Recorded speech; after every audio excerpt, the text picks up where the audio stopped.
In this discussion, we're going to examine three major reasons for the failure to communicate the purpose of setting out upon a new beginning. And this might be subtitled Three Ways to Set Oneself Up for Absolute, Unequivocal, Certain Failure.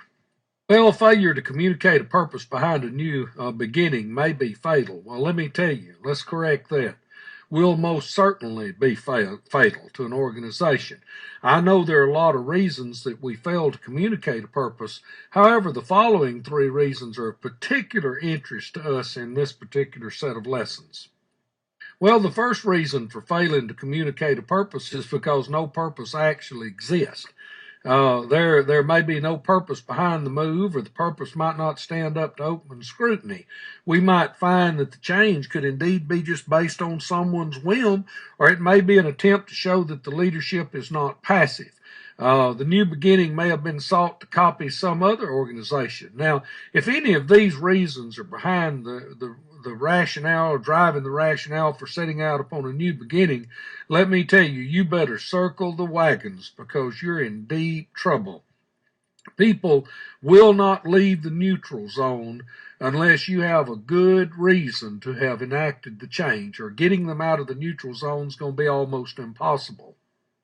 Another reason for failing to communicate the purpose behind a decision to embark upon a pathway of change and start a new beginning is that the purpose does exist, but the leadership will not share the purpose with the employees. Unfortunately, some leaders believe that they only have to give information to employees on a need-to-know basis. In other words, they really don't need to know this. If we explained it to them, they wouldn't understand it, and so on and so forth. Well, this type of clandestine operation leads to a whole lot of problems. That this type of leadership is ineffective, and sooner or later, this type of leadership loses its followers. Then bad things start to happen in the organization. Employees need to be informed of the decisions that affect their lives, particularly if you expect them to buy into those changes. Let me give you an example of this, just a second to consider. An organization at the top may mandate that we're going to be a quality organization. Well, you can mandate that all you want to at the top, but you will not be a quality organization until those at the bottom buy into quality. And if you're going to make decisions and you're not going to explain to them the purpose, the rationale behind what you decided, don't expect them to buy into the pathway that you want to set upon. What you've done is that you have blown your own foot off simply because you would not stop and take time to explain to employees why a particular pathway was chosen. Well, the third reason is that there is a real purpose, but the official purpose and the real purpose don't match. The official reason is a smoke screen to cover up what publicly cannot be said. Now, this is called lying. And the long-term effects of lying are very, very, very bad on an organization.